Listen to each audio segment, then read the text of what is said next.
nationalising the railways, setting up Great British Energy, extending rights for workers, legislating for renters' rights. It is a government that knows what it wants to do, and it's doing it. But it's a government that doesn't know what it wants to say about what it's doing. This government has got such a good story to tell, it's just getting in its own way all the time. In the past 12 months, the UK has seen sluggish economic growth, crumbling infrastructure, attempts to gut the benefits of the most vulnerable citizens, increased racial tensions, and talks of mass deportation. In hearing all of this, would you believe that the Keir Starmer Labor government is actually doing a good job? That people on pensions and minimum wage are actually doing better? That the government is making ambitious investment in infrastructure, energy, and climate change? This is a problem faced by UK Labor at this moment, where a couple of big policy missteps, a loud political opponent, and poor communication strategy is threatening to cancel out all of their success so far. So grab a Jaffa cake or a can of iron brew and settle in for an episode with former communications director for Prime Minister Tony Blair, our good friend John McTernan. After a word from our sponsors. The presenting sponsor for Socially Democratic is Dunn Street. Dunn Street is a campaign agency that specialises in community organising. We only work with people who want to build power to make the world a better place. And if you want to create change in 2025, then hit us up at dunnstreet.com.au. A special shout out to all of our Patreon members as well. And you can join our community for free or for as little as $1.50 a month. And you too can help support this podcast. All paid members receive a welcome gift. So if you have recently signed up, please check your inbox for a message from our producer asking for your shipping address, because without that, then we can't send you your merch. And finally, today's episode is brought to you by Maurice Blackburn Lawyers. For over a century, Maurice Blackburn has stood up for fairness, championing the rights of everyday Australians and shaping landmark legal reforms. Today, they're harnessing new technologies to make justice more accessible, more efficient, and more responsive to the needs of modern Australia. All right, let's get on with today's episode. We are taping this one on a Thursday evening on the lands of the Wurundjeri people. It's been a while since we've done UK politics, and there's been a bunch of our listeners, particularly on our Patreon channel, saying, when are you going to do some stuff on the UK? And it's been 12 months since the election of the Starmer government. So we thought, well, no better time than now. So you'll all know him before because he basically is our UK politics guru, but he's a former communications director to both Prime Minister Tony Blair and Prime Minister Julia Gillard. And he's joining us now from the UK. John McTernan, welcome back to Socially Democratic. It's great to be back. The Essential podcast. I listened to every episode during your election campaign. So informative. You most definitely were our best cheerleader north of the equator. We appreciated that. Yeah. So it's good to have you on here. Let's just dive straight into it. And I kind of, for the folks here in Australia that may not have been paying attention too closely to what's going on in the UK, just to sort of set the scene, obviously 12 months ago in July, the Labor Party won in a landslide victory at the Westminster elections. And now looking at the polls, you would be wondering what the hell's going on, because Labor right now are polling at 23%, down from their primary at the election at 33.7. The Tories are also down from 23 down to 17. Reform, and we'll talk more about them in a moment, up from 14.3 to 29%. They're now leading in the polls, and the Lib Dems are basically sitting pat. We'll obviously examine Nigel Farage and his Reform Party in them all throughout the show, but just sort of set the scene for us, John, about what is happening in UK politics in this moment. Look, I think the big thing to understand is the voters have wanted change, quite radical change, since the GFC, and they've found various ways to express the desire for change. They voted for Brexit, which I think was a desire for change. They voted overwhelmingly for Boris Johnson just 5 years ago to form a radical Tory government. They actually voted for Jeremy Corbyn when he led the Labour Party in a very different left direction. They voted quite strongly for him in 2017. There's been a constant desire for change. Labour's election slogan last year was change. And the appetite for change isn't met simply by changing the government. People want to see change, and they're not wrong that a lot of things need to change in the country. And I think it's that clash between the desire for change, the length of time people have been trying to achieve change, and the slowness of any difference that they feel in their lives. And it's legitimate. If people vote for change, they should get it and they should feel it. And political parties who campaign on the slogan of change should have in their mind the quick wins they can bring in that make things different.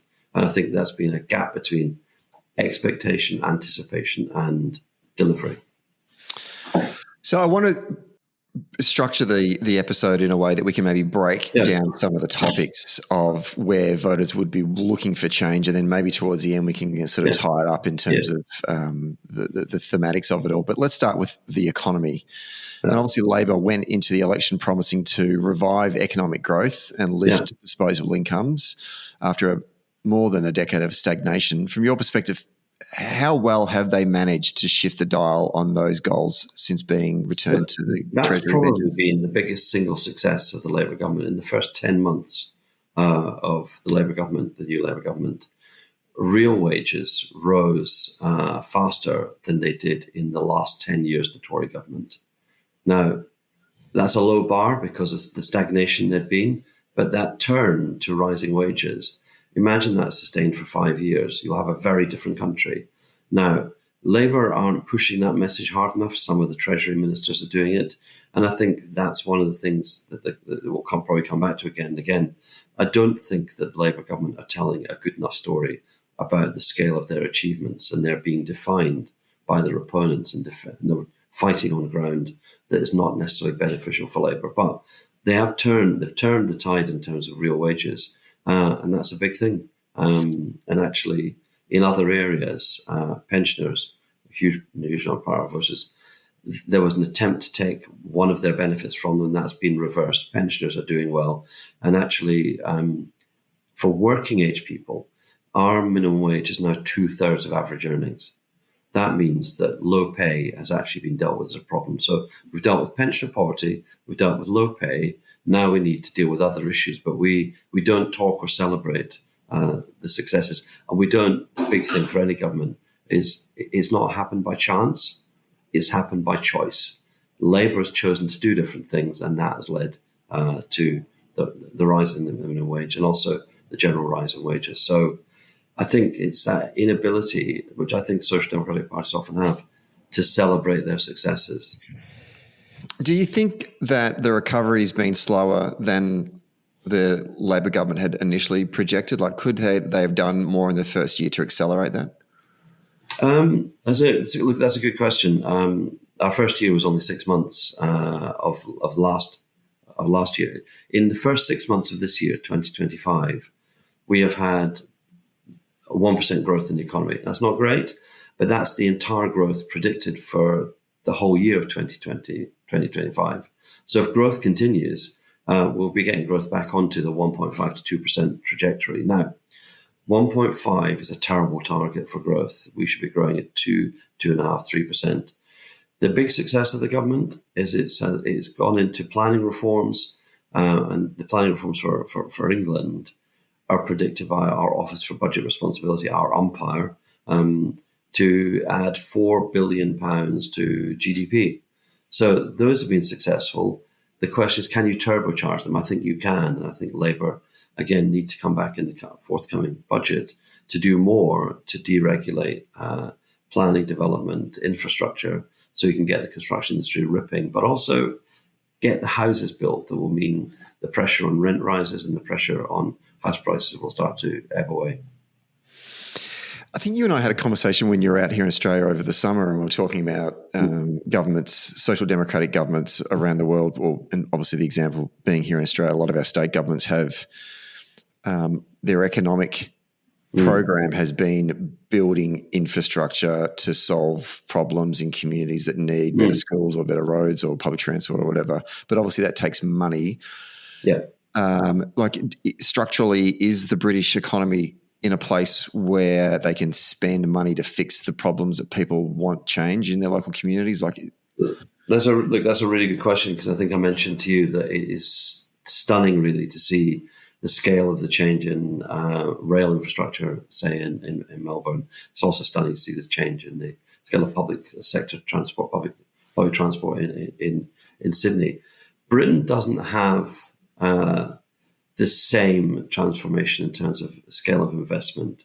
We inherited an economy from the Tories in which borrowing was high, but more than that, borrowing costs were higher because of the instability premium. I think the Financial Times called it a moronic risk premium. The markets were marking the UK as a more unstable country to invest in than Italy, because it had had at one period 3 prime ministers in 6 months.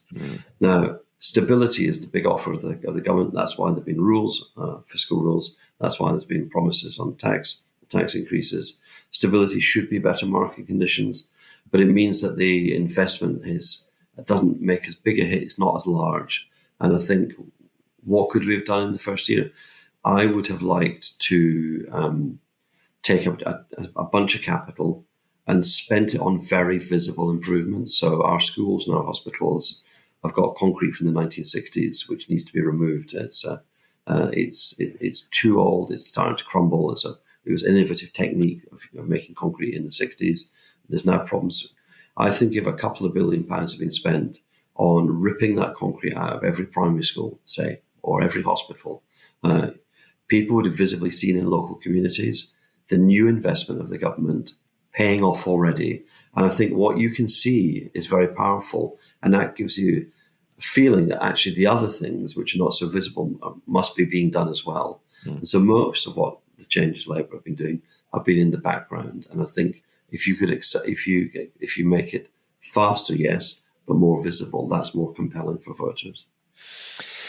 You mentioned welfare before and social policy, and that's something that definitely, even though the UK is on the other side of the world, it came up in our media, like particularly in Labor circles, the Labor's welfare reform agenda, particularly around the disability benefits, triggering this sizable parliamentary rebellion from Starmer's backbench. Just talk us through, how did they get into a position where 120 of their own MPs were saying, we are not going to vote this on the floor of the Commons, if you put it?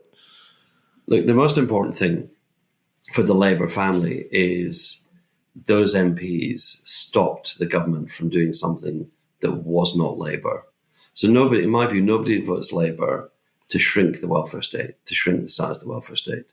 Nobody votes Labour for a Labour government to cut welfare. You vote Labour to increase the size of the welfare state, whether it is increasing its scope, childcare being an expanding frontier of the welfare state, or increasing its scope at the other end of the, for better aged care, or for increasing pensions. So there was something odd about the Labour proposal on disability benefits and on pension payments, the winter fuel payments, as was. And what was odd was the idea was not reform, and I think this is where the rubber hit the road. It was badged reform, but it was simply a cash grab. Social Security is one of the biggest budgets in government. The thing about it is you can turn it on and off. If you're a treasurer, you think, I can just stop this money running out.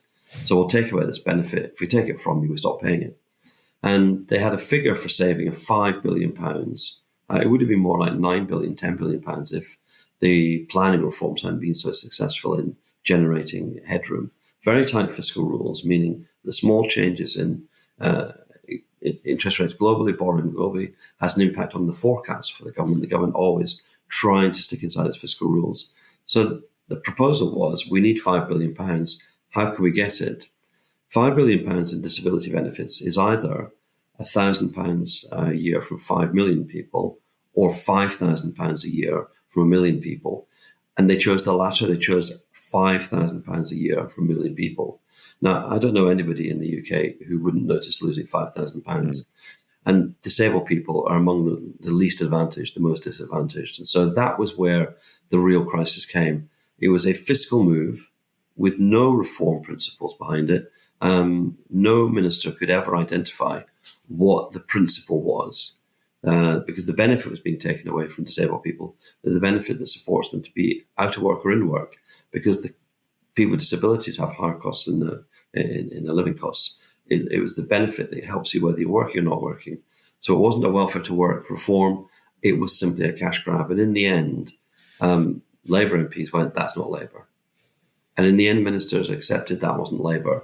So it was a very painful journey to come to that point. And it was a brutal thing. But the Labour Party didn't split. What happened was the 130 MPs, they stood for party members, party activists. They stood for the union movement. And the government came back into line. And that is much better than a split, which would have been imposing those cuts.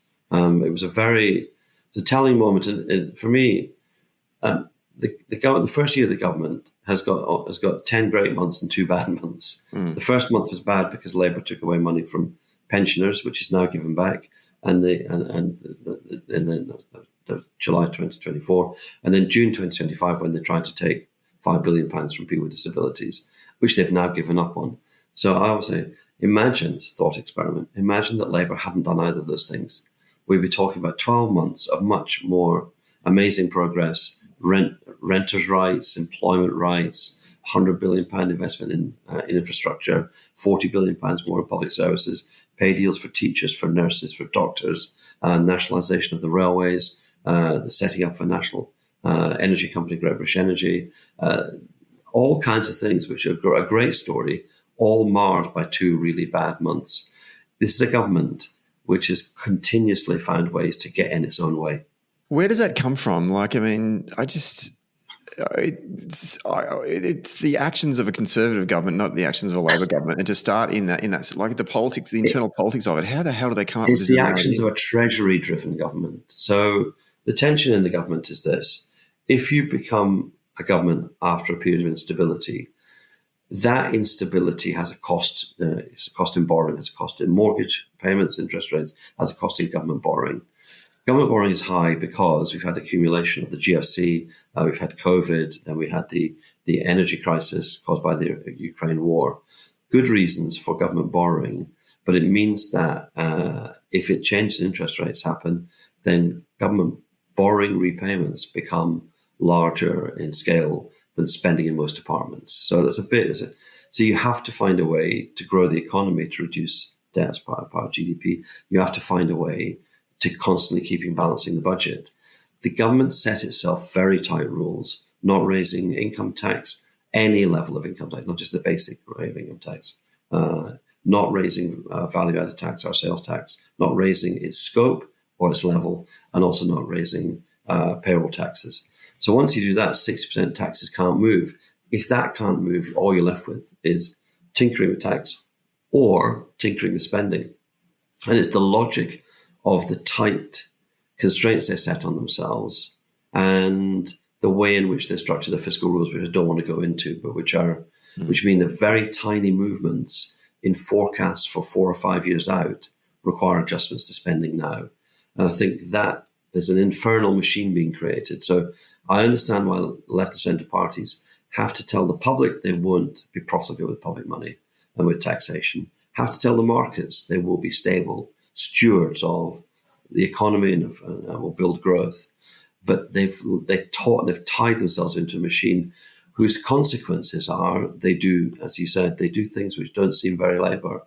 And the most criticism I got from ministers was when I said I said quite a lot publicly, this doesn't seem very Labour. This doesn't seem like a Labour thing to do.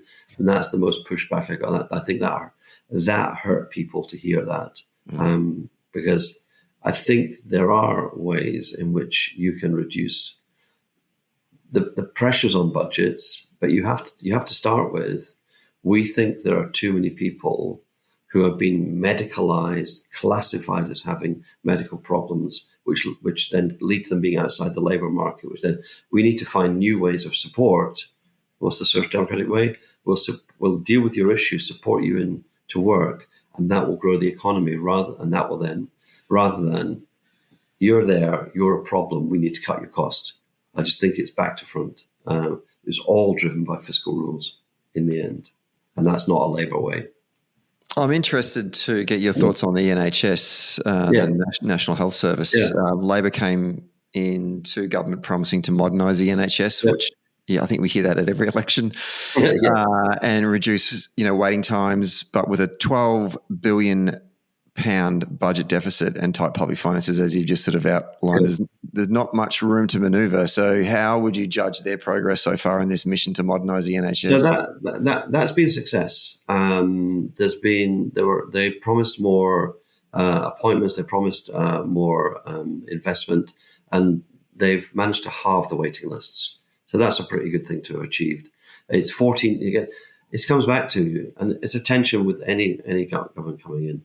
It's 14 years of Tory failure, and the punters are going, why hasn't it changed in a year? And that's both unfair and fair, because you do need to move at the pace of expectations, not at the pace of bureaucracy. So I think they've done well in the first year. I think they put the extra resources in. They settled the pay disputes, which were a huge drag back. They have a huge challenge about productivity. I think there's a big question about the public sector all around the world. What's public sector productivity? It's understandable in the health service in a way that we don't talk about. COVID's not gone away. I've got colleagues at work who've been off with COVID this last week. COVID's a real thing. In the one place you have to be incredibly careful about COVID transmission is hospitals. And so some of the ways that they worked pre-COVID, they don't work nowadays. So there's different ways of working are going to be required in hospitals. The bigger thing is changing the boundaries between community health provision, primary care health provision, and secondary care provision. So community pharmacies, community nurses, general practice GPs, and hospitals. And that is the 10-year plan, is to shift away from hospital treatment into community treatment. And there are very good experiments and pilots. Those need to be expanded into full scale changes in practice. And there's a lot of commitment to achieving that. And so I think of the things that they're attempting, the health service is one that would have a green traffic light. That's going well. It's probably not going fast enough for people, but it's this thing: can you undo in 1 year what was damaged? The damage of 14 years. I feel like we're not burying the lead, but one of the issues that is been a hot button issue is obviously immigration. And in fact, this was the topic that a number of our listeners had written into us about, in terms of, I think when we did the last episode of the Feeney Files, we're keen to get David's impressions on this, but I'd actually rather ask someone who lives in the UK. So immigration policy has become increasingly charged. People have seen Labor has had a tougher stance with growing public resentment over migration. Before we get into Nigel Farage and his mates, what has led immigration to become such a heated topic in the UK at this time? So in one sense, the UK is a victim of its geographical circumstances, which is we're an island. The only way you can get to an island illegal is either smuggled on a train or in a lorry or in a boat. We've managed to eliminate smuggling of people on trains and in lorries. I don't think the Tory government predicted, and I think this is a failure of competence and imagination. They didn't predict that if you stopped a flow of refugees and asylum seekers through fixed link routes like the rail, they'd go somewhere else. So what you see visibly in small boats crossing the channel. And I think there should have been better planning for that possibility. And I think it's a failure of imagination of public authorities when they don't go. They think, this will just go away. If it's not going to go away, you need to think like the people trafficking gangs, what would they do? Well, they were using small boats across the Mediterranean. Maybe they'll use them across the channel. And it should be, in my view, you remember in the day when burner phones were an essential part of a criminal outfit. You now have to use ID to prove who you are to get a phone. I think you need that similar kind of systematic approach to knowing who owns small boats. Like, actually, the supply chain is normally the best way to stop most criminal conspiracies. The supply chain and also intelligence monitoring those. So there's been a failure, and the problem with this failure is very visible, but you can film what's coming across. Now, there's pressure, and that is because the Taliban have taken over in Afghanistan. There's pressure because in Africa, Sudan, Eritrea, Somalia, Somaliland, there's conflict, there's pressure because Syria is not a settled place. There's pressure because there's real pressure. And that Britain does not get anything like the flow of asylum seekers, refugees, asylum seekers that other European countries get. And the challenge that Labour faced was a big backlog inherited from the Tories. Labour's halved that. That's been very efficient. They've halved the number of migrant hotels, and they're speeding up the process, and they've doubled the speed with which people who don't have asylum are taken home to where they've applied from. Now, that is good because all asylum processes have two dimensions. People who apply and who succeed, and people who apply and don't. There's no asylum system in the world in which everybody gets to stay. So that technically it's much better, but the politics is the vision of it is different. It's challenging, but the politics of it have changed. And we've touched on Nigel Farage on and off in this conversation. Nigel Farage is the most successful political entrepreneur in modern UK politics. By political entrepreneur, I mean he understands that a key to politics is not responding to a constituency, but creating a new constituency. He did that over Brexit. He created a constituency of people who, for a variety of reasons, and the strategy was, if you're unhappy with the way around the Brexit referendum campaign, their strategy was, are you unhappy with the way Britain is? And it's like, yeah, of course, we've had 6 years of Tory rule, we've had austerity, we're in our second phase of austerity, of course I'm unhappy. And they corralled all that unhappiness into people voting for Brexit. Now, a more sinister thing that Farage and his party are doing is they are creating a racialized political discourse in the UK in which the fundamental fissure is not right-left, the fundamental fissure is not working class, boss class. The fissure is white and Muslim. It's an Islamophobic discourse, and it's one in which if a progressive party tries to play within that frame, they will lose, because we're not racists, and you have to change the question. You have to. We're trapped inside a racialized discourse, and it happened this week where Nigel Farage had a press conference where he said he would send 600,000, deport 600,000. It's Trumpian. He'll deport 600,000 people from Britain in the first term of a Reform government. How would he do that? He would suspend the UN Torture Convention, so it would allow people to be sent back to be tortured and killed. He explicitly said that. He would suspend the Council of Europe anti-trafficking agreement, so we would no longer be tied to European work against people trafficking. And he said they would suspend the legal protections people have against executive detention, they called it, which means there's currently legal protections in the UK, which I think your listeners would expect, against government arbitrarily deciding to detain you. Those legal protections are going to be ripped up.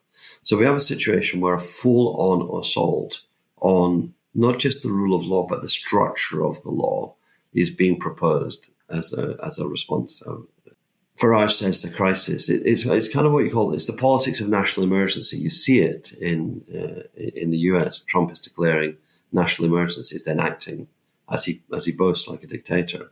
Farage is saying we have a national emergency. He will suspend legislation because that emergency. And I do not know of a single case in a democratic country where a suspension of rights because of a state of emergency has ended well. And that for me is the biggest looming problem, which is if Labour won't tackle the racialised discourse, that will lead to huge consequences. The Farage government, if it got elected, would not be able to deport 600,000 people. It's not possible. It's the biggest peacetime movement of people that would ever have been attempted in the UK. It won't happen. But that will only lead to a more embittered electorate who then, so there's a cycle of And the right thrive on this. If governments fail, they get bitter about the failure of government as a concept, not the failure of the individual government. So the danger of increasing cynicism, I think, is massive. It's funny how you talk about a national emergency. If you were to compare these two football teams, the climate emergency versus yes, migration national emergency, and who's winning, like the hard left have been running around Melbourne every weekend having protests about when there's a climate emergency and everyone's ignoring them. Yeah. In the UK, you've got Farage and his cronies running around with his brand new Reform Party saying there's this migration national emergency, and it's sowing the seed of discontent. Across, well, it appears like that's the case anyway, right? And I think that's one of the questions that was out from our viewers was is Britain at a tipping point right now that the social fabric of the UK and the cohesion is about to be ripped apart and it doesn't turn back? And what we're going to see in 3 years or 4 years is the election of a Nigel Farage Reform government. How pessimistic are you in this moment, or do you think it could be turned around? So Britain's not a turning point. Britain is not about to descend into civil war. Britain is a great and prosperous country, but an old country.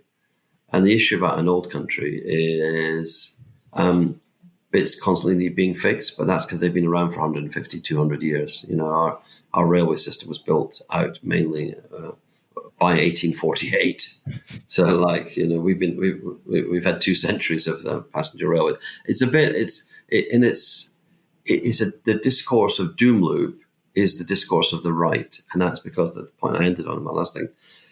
The right do not care if faith in government is undermined because they don't believe in government. They don't believe that the state has a shaping role, a role that's. I've been arguing with people in the UK about rent control. Rents are rising so fast that's a political issue. If you can't stop rents rising then do you deserve to be in government? So designing rent control, for me, to satisfy the political demands of renters is no different from designing environmental health standards to make sure that restaurants are safe to go to. Government plays so many different roles in making our lives, because of government, things work. And we don't want to see faith in government undermined. So for me, a big question around this is there's a big debate about is government good or bad? You've seen it really since Reagan in America, the undermining of, what did Reagan say? The six most terrifying words in the English language are, I'm from the government, I'm here to help you. And yet progressives believe that government can help. Mm-hmm. So I think there's a big ideological battle, and this links back to one of Labour's weaknesses. If you can't tell a story, you can't promote your ideology or your values, however you want to use the language. We have a view of the world, but we don't boast about our successes, which means we don't tell our story, which means that people don't understand what a progressive set of values can achieve, what a social democratic ideology is about. So we don't get the benefit for regulating the labour market to mean that we eliminate poverty pay, all kinds of things like this. So we're not on the brink of disaster. We are on the brink of a major change in British politics, which is that the Conservative Party back in the 1960s had a racist frontbencher in opposition, Enoch Powell, who made a speech about immigration in which he predicted incorrectly and in a racist way. He said, in 20 years' time, the black man will have the whip hand over the white man.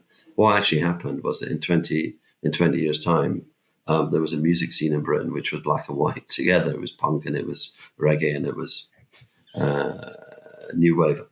So the world changed, but it changed the way that the Tories didn't like. And what's happened is that gradually the Conservative Party, in their desire to not be completely broken by Nigel Farage and his party, have gone, oh, I know, couldn't we be a little bit more racist? And there's a fight for being right wing between the two right wing parties, Reform and the Conservatives.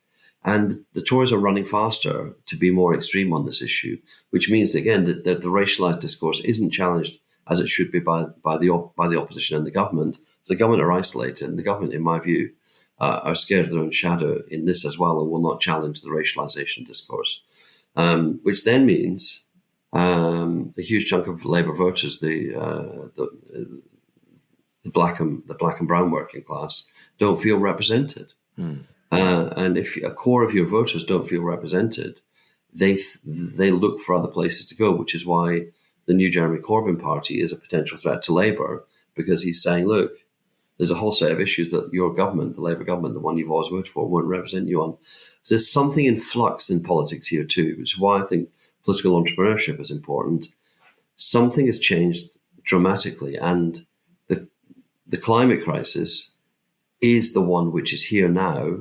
Britain's had its hottest summer on record, and that is not a good thing. It's a thing which is associated also with water pressure and drought.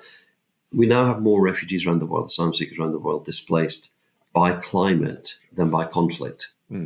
So this thing is working its way out throughout the entire system, and that's why I think that requires new global instruments, new global agreements, new global cooperation. And one thing we see in the US is the old global order has been ripped up. The one thing Trump has said is, you may have thought there were problems with the old global order. He's ripped it up totally. So progressives have to think about what are the new international institutes. So at every single level, there's a political challenge that requires a big response, not a small response, is my way of thinking about it. And that means everything should be up for grabs. And I don't think it's wrong, come back to the coalition, it's not wrong for Labour to move quickly, more quickly, in deciding immigration cases, deciding refugee and asylum seeker claims, because it's not great for a family to wait 3 or 4 years for a decision, to be in limbo for that period. And so the process we're making is really good. The politics around it, the way we deal with politics is not perfect. It's flawed in many ways, and it goes to both our inability to tell our story, and in the end, the confidence that Labour government has on the international stage is because it has an ideology. David Lammy talks about, our Foreign Secretary talks about progressive realism. We're progressive where we can be, but realistic always in our starting point. There's a lack of a domestic principle that ties together everything we do. We say reform, as you quoted us on welfare reform. That wasn't a reform. We say reform in justice. We say reform in education. We say reform in health. There's no principle that connects all these things together. So without a principle, a value-driven principle, a vision, then you probably can't tell your story. So that gap, a political entrepreneur identifies the gap and inserts himself in there. So Farage is telling a coherent story, but a vile and nasty story, and one that's, in my view, very un-English, very un-British. I don't think British people believe that, for example, Farage said, I'll stop on this point, Farage said, no Iranian man should be walking freely on the streets of Britain. Now, does he actually mean that no Christian who's been persecuted by the Iranian regime should be able to flee to this country? Does he actually mean that? I don't think he understands that Iran is a multi-faith, multi-ethnic state. And it's like, so you're saying, and I don't, when he says we're going to remove protection from executive detention, does he think it's popular with football fans, soccer fans, that if they go to a football match, they can be lifted by any copper, totally arbitrarily? So I don't think Farage has been challenged sufficiently on he's very un-British in the proposals he's making. The state of emergency, you may think it's about other people, it's about you too. And that, for me, is part of the progressive argument that's missing. There's two parts to your statement there that I kind of want to draw you on. The first one is, and I don't know if you had a chance to read an article in this morning's or Guardian from a journalist, Raphael Baer, yeah. Yeah. So for the folks at home, the headline is, there's an obvious way to challenge Nigel Farage, but Keir Starmer won't do it. Labor's reluctance to name Brexit as the cause of so many problems hasn't stopped reform's rise. It's time to try the truth. And I want to just repeat the sort of the closing paragraph in what is a reasonably good article. He says, is it too much to expect a Labor government to raise by way of rebuttal, the Reform leader's proven failure as an arbiter of the national interest. We tried listening to him. His probity and judgment were sold as the product called Brexit. It turned out to be a piece of shit. Enough people already know the truth, but would it be liberating to hear this from the Prime Minister? Like, is it just, are we lacking leadership in this moment from a Labor Prime Minister to step up and say, you're full of shit, we all know that, and we're not going to buy into this bullshit, and hold true to your values and be a bit more practical on this issue? I said right at the beginning, I think, that if you're in difficulty as a social democratic government, change the subject. And we've said from the outset as a government, we want to go for growth. We want to go for growth. We know that growth is a solution for prosperity, for towns, for villages, for cities. It's a solution for tax revenue, therefore a solution for public service. You want to go for growth, okay. What if you had a policy that would immediately increase GDP by 5%? Wouldn't you want to do that? I think you would if you had that. If we rejoined the European Union, GDP would increase by 5% immediately. That's a huge solution to almost everything. So the fact that we don't say as a government we want to rejoin the European Union means we're not really in favour of growth. We're only in favour of some growth, not other growth. And that, I think, is, in a way, it's the cork in the bottle. That we're, because we can't tell our whole truth, it sounds like we don't know a truth. We're strangulate on this. If we just said, you know what, I would put it more positively than Raf does in his article. We say all problems come from. We go, hey, have we got a solution for you? This would help us with returning people to the country they came from. This would, we could solve so many problems if we rejoined this institution we've just discovered called the European Union. It would change the topic. It would be about growth, but also about migration. It would be making an argument on our terms. In politics, one of the worst things you can do is take an argument on somebody else's terms. You often have to do that in opposition because the government has so much ability just to do things and therefore shape the conversation just through action. If we did that, then we'd be turning the tables on Farage. And I know people fear that relitigating a referendum is a problem. But in a way, Farage is completely unafraid of relitigating agreements. For he said that the UK should withdraw from the European Convention on Human Rights. Now, when asked what that means for Northern Ireland, because the European Convention on Human Rights is a fundamental part of the Good Friday Agreement, he just goes, it doesn't matter because that's only laws for those are only laws for Northern Ireland. And it's like, if the UK is anything, it's the United Kingdom of Great Britain and Northern Ireland.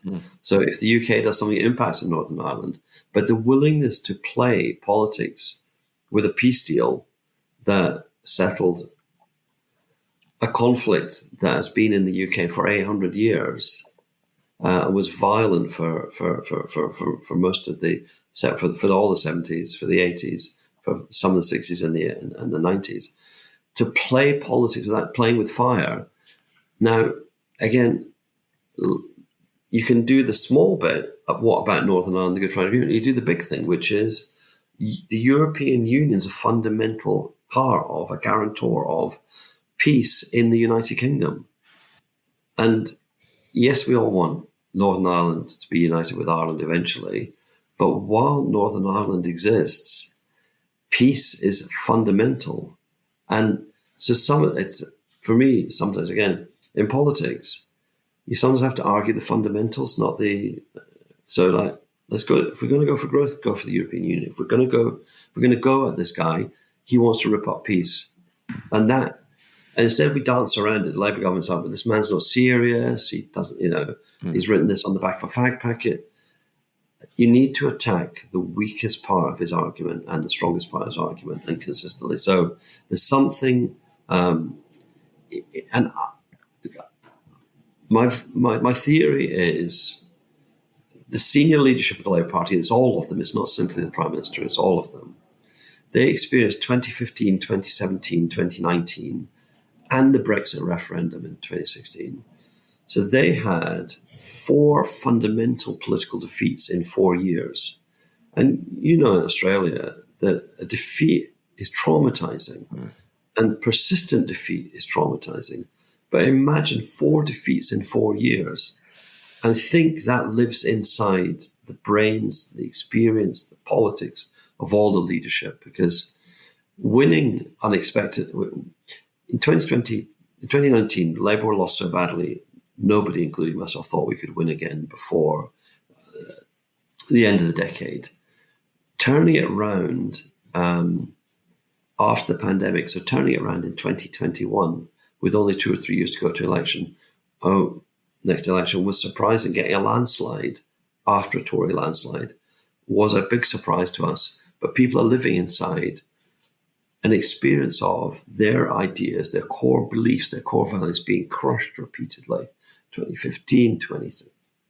So I think there's something about Labour's fear of what happened in 15, 16, 17 and 19 when it stood for itself. And now we've got to break through that. The party probably needs psychotherapy. The government needs some kind of psychoanalysis, some way of breaking through that lack of confidence. And if you have confidence, plus good policy and good communications, and we've got the core, good policy, we've got the core, good delivery. So you need the confidence and the communication. And those then become quite a winning hand, because we're only a year into a 5-year parliament and Nigel Farage has come under no pressure from anybody.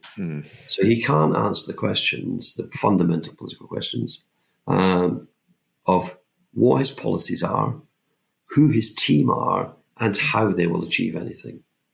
And there's a huge areas of pressure points to put on, and politics is a context for it. We have a theory here at the podcast about, and I think we might have even discussed it when you were out in Australia last year or earlier this year, the similarities to the UK Labor Party and the Australian Labor Party at a federal level. And listening to you talk about the torture of losing those 4 key battles and the psychology it has on someone, very eerily similar to federal Labor in consistently losing federal elections. The Albanese government, when they won in 2022, there was a view that because of the way that Bill Shorten's leadership and opposition went so big on policy ideas and got belted that we tried to then just sneak into government, because and were able to do so because Scott Morrison had been such a bad leader in the intervening years, right? So we kind of won because the other team was so bad. And then it sounded like UK Labor came out to Australia in 2022 to say, how did you do it? And they said, we were small. We went small target and we just snuck in because we had a very unpopular Conservative government. And they were like, oh, wow, that's the same as us. And so you did that. Now, the criticism that we were making here in Australia was that then basically the Albanese government got in and actually didn't really know what it stood for and what its purpose was. It didn't know what its North Star was.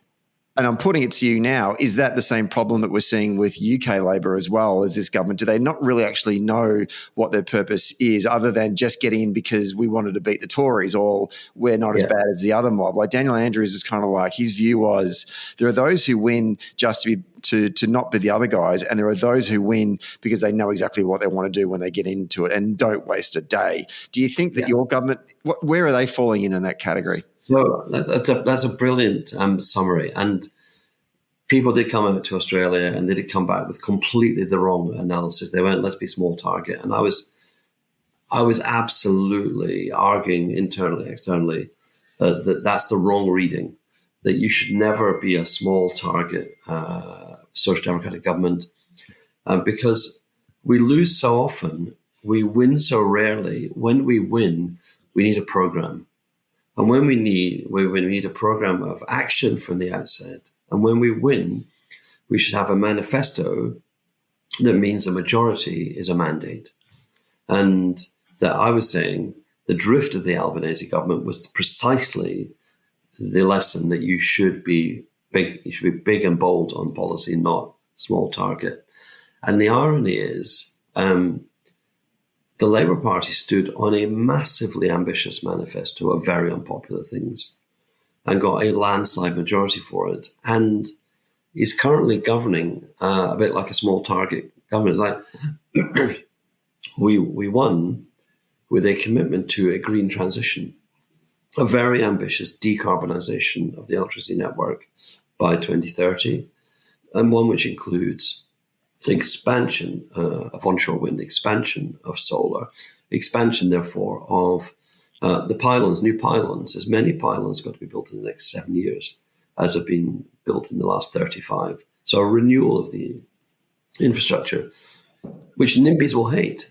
But they're all NIMBYs in Tory or Lib Dem constituencies, electorates. And we also got elected to build 1.5 million houses, to deregulate planning, to simplify infrastructure development. Again, a thing that NIMBYs hate. So we've got a mandate for radical action to annoy the right people, and we hide it. Why? I've written a piece for the New Statesman, the left magazine in the UK, in which I said, look at what Labour has done that's successful and popular, which is a good metric. Nationalising the railways, setting up Great British Energy, extending rights for workers, legislating for renters' rights, deregulating planning so we get 1.5 million houses built, etc., etc. All of these are soft left. So the Labour government should be proud of being a soft left government that's doing these things, which add up to a coherent programme. And it's basically the government's actions are a fulfilment of what Dan Andrews observes about governments. He is a government that knows what it wants to do, and it's doing it. But it's a government that doesn't know what it wants to say about what it's doing.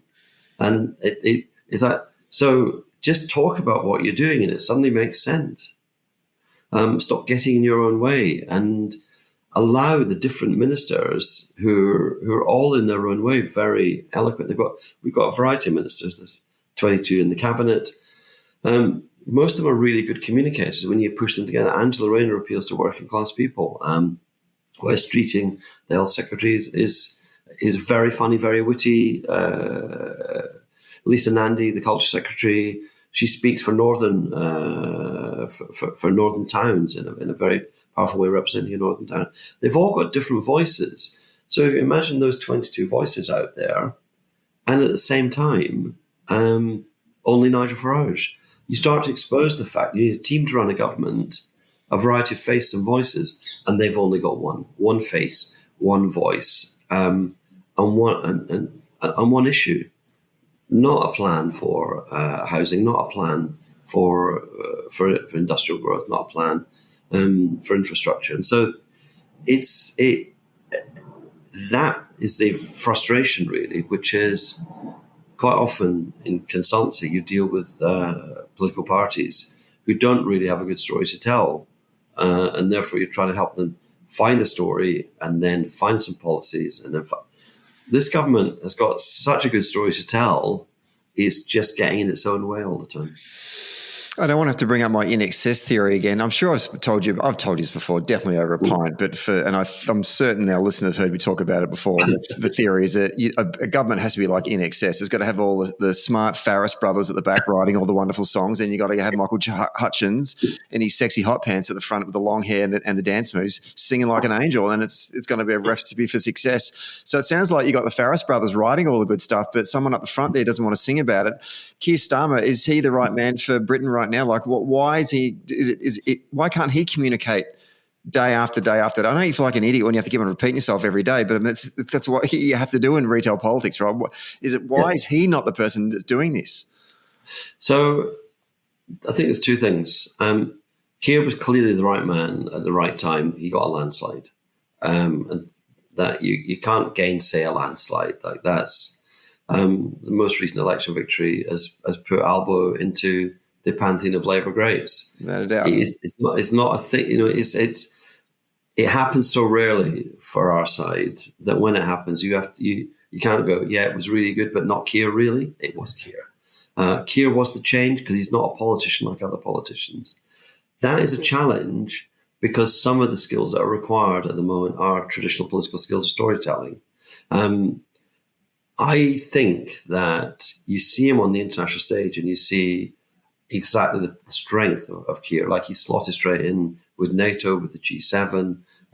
He's established a good relationship with President Trump, which is essential. You can't not have a relationship with the President of the United States, particularly if you're a country like the UK, outside the trading bloc of the European Union. There's only 3 blocks to deal with: China, EU, and the US. I think that his modest style is appropriate to the time because it's a contrast with Boris Johnson.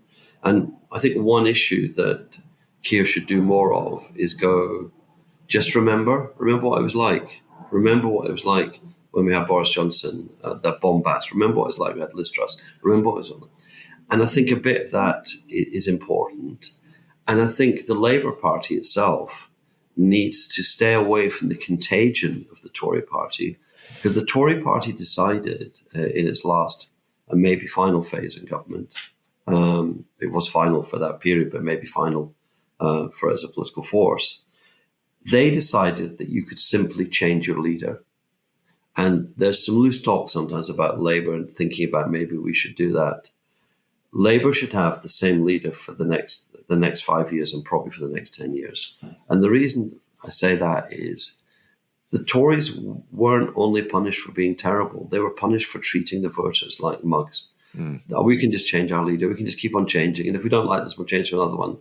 As if the public didn't notice it, as if the public didn't think there must be something wrong within your party. There must be something wrong with you not having a normal, I think one of the things that the Labour Party in Australia finally did was kick the habit of necking its leader regularly. Labour should remember that. Keir has huge strengths. He is a Prime Minister, one among a cabinet. He should use the different talents around him. And together, Rachel being prudent on finance, that's kind of what the country wants. Keir being strong internationally, that's kind of what the country wants, and us playing a role.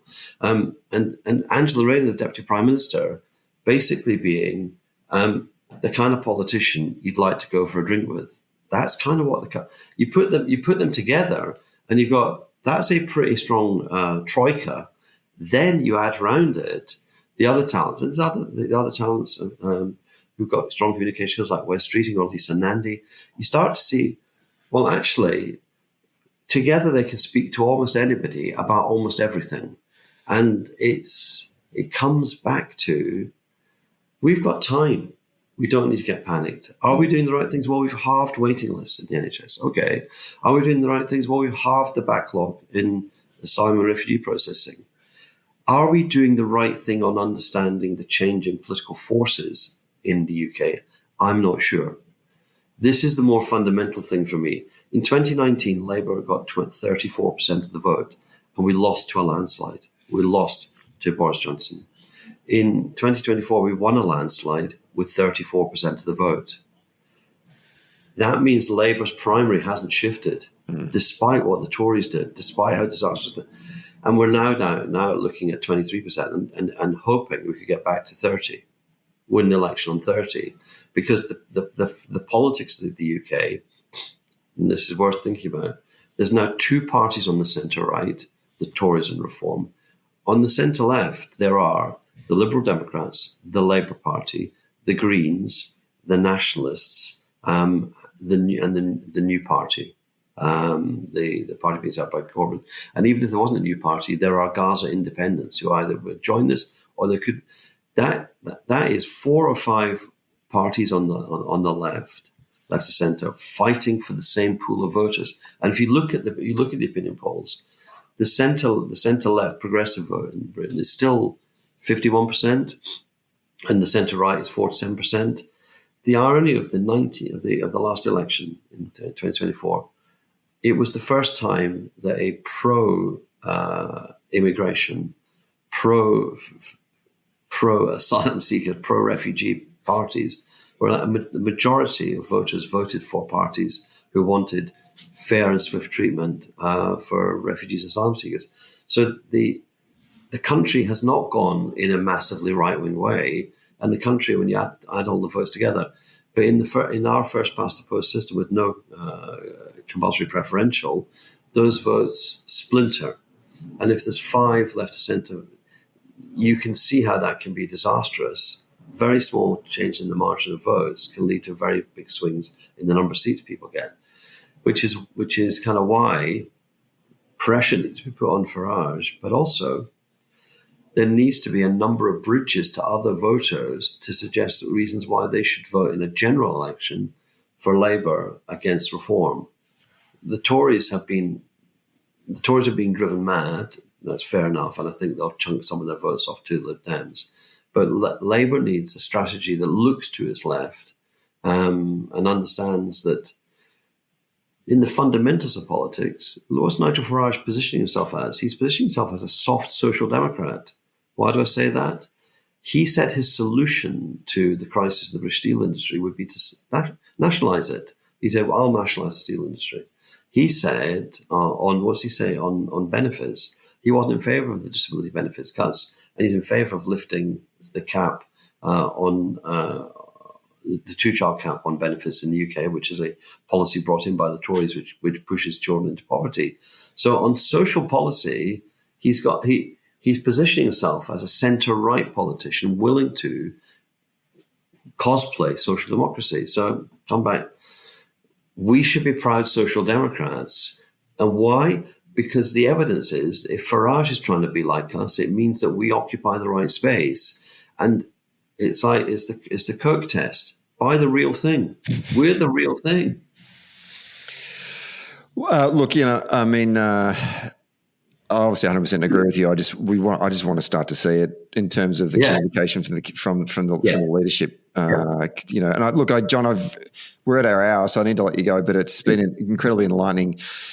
Interviewing you for the show is like a DJ who's got their hour slot and they just play Bohemian Rhapsody, Stairway to Heaven. They just play songs that go for 8 minutes each because I just need to ask you 5 questions, mate, and then you cover off the whole thing. So I do appreciate your insights and your reflections because they're always absolutely on the money. I just hope the next time we talk that Labor's polling isn't at 23 but at 33 again. Yeah, me too. And I think there's Morecambe Wise, the British comedians, famously appeared in a sketch with Andre Previn, the conductor and concert pianist, and they played music with them terribly. And their defence to Andre Previn was those were all the right notes, but just not in the right order. And I think that is where the Labour government currently is. All the right notes, just not in the right order. Which is much, it's like if you've got the right policies and bad communications, that is so much better than the other way around. I think we've now got the name of our episode right at the end there. Thank you. John McTernan, as always, great to have you on the show. Keep doing the great work. Keep writing good stuff in the New Statesman, and we look forward to having you back on the show in the near future. Thank you. Hey, Social Democrats. Thanks for listening. Today's episode was hosted by myself, Stephen Donnelly, and produced by Grace Eyre. A big shout out to Michaela Settle from our field faction and Luca Orlando for joining our Patreon community this month. We look forward to having you in our conversation, Michaela and Luca. And if you too want to join our Patreon Socially Democratic community, please go to the link in the show notes and subscribe. See you next Friday.